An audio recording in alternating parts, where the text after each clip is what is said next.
Di garis depan konflik yang berkepanjangan antara Rusia dan Ukraina, nama Pokrovski kini berulang kali muncul di laporan militer dan berita internasional. Kota berpenduduk sekitar 60.000 jiwa di wilayah Donetsk itu menjadi simbol kegigihan dan penderitaan sekaligus, karena posisinya yang sangat strategis di jalur logistik utama antara Kramatorsk dan Dnipro. Selama beberapa minggu terakhir, artileri Rusia terus menggempur wilayah sekitar Pokrovski, memanfaatkan cuaca musim gugur yang berkabut untuk menutupi pergerakan pasukan darat.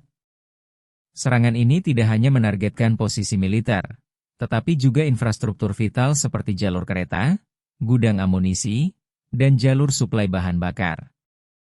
Tentara Ukraina di garis depan menggambarkan situasi di sana sebagai neraka tanpa henti, di mana setiap hari adalah perjuangan untuk bertahan hidup dan mempertahankan setiap meter tanah yang tersisa. Reporter di lokasi menggambarkan Pokrovski kini hampir menjadi kota hantu. Banyak warga sipil telah dievakuasi ke arah barat, sementara sisanya bersembunyi di ruang bawah tanah dan tempat penampungan darurat. Ledakan terdengar nyaris setiap jam, dan aliran listrik sering terputus akibat serangan pesawat tanpa awak Rusia yang menargetkan infrastruktur energi. Dalam suasana mencekam itu, pasukan Ukraina masih mencoba memperkuat garis pertahanan dengan dugaan bahwa Rusia berencana melancarkan serangan habis-habisan sebelum musim dingin. Militer Ukraina mengakui bahwa posisi mereka di Pokrovski semakin sulit dipertahankan. Jalur pasokan dari barat sudah sering terganggu dan jumlah amunisi terus menipis. Komandan-komandan di lapangan menegaskan bahwa mereka membutuhkan dukungan artileri berat dan sistem pertahanan udara tambahan untuk menahan laju pasukan Rusia yang semakin agresif. Beberapa unit bahkan terpaksa mundur secara taktis untuk menghindari terkepung. Bagi Rusia, merebut Pokrovski memiliki nilai strategis yang tinggi. Kota ini merupakan bagian dari sistem pertahanan berlapis Ukraina yang melindungi akses menuju Kramatorsk dan Slovianski, dua kota industri besar yang masih berada di tangan Kiev.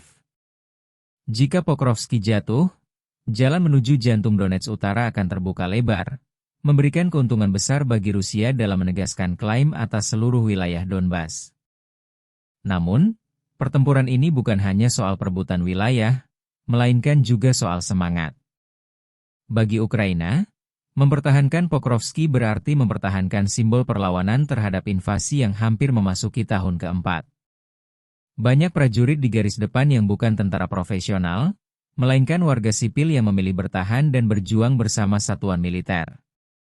Mereka menyebut Pokrovski sebagai benteng terakhir kebebasan di Donetsk. Sementara itu, Rusia tampaknya berusaha mencetak kemenangan simbolik yang dapat meningkatkan moral pasukan setelah beberapa bulan kebuntuan di front lain. Keberhasilan merebut Pokrovski akan menjadi titik balik propagandis bagi Moskow, menunjukkan bahwa kekuatan militer mereka masih dominan meski menghadapi sanksi dan tekanan internasional bertubi-tubi. Di sisi diplomatik, pertempuran ini juga membawa dampak global. Negara-negara barat memantau dengan cemas perkembangan di Pokrovski, khawatir bahwa jatuhnya kota itu akan memperburuk posisi tawar Ukraina dalam negosiasi perdamaian yang masih buntu. Bantuan militer tambahan dari Eropa telah dijanjikan, tetapi proses pengiriman dan pelatihan masih memakan waktu berharga yang mungkin tidak dimiliki Ukraina saat ini. Dan di tengah semua itu, rakyat biasa menjadi korban terbesar. Ribuan keluarga terpisah, rumah-rumah hancur, dan masa depan mereka menjadi tak pasti. Suara sirene, dentuman meriam, dan bau asap menjadi bagian dari rutinitas harian yang suram. Namun, di balik keputusasaan itu, tekad untuk bertahan masih menyala. Seorang relawan lokal mengatakan, selama Pokrovski masih berdiri, semangat Ukraina belum padam. Ketika malam gelap menyelimuti kota dan garis depan dilumuri oleh cahaya merah serangan roket, dunia hanya bisa menunggu. Apakah Pokrovski akan bertahan, atau menjadi bab baru dalam daftar kota yang jatuh di bawah cengkeraman peperangan brutal ini?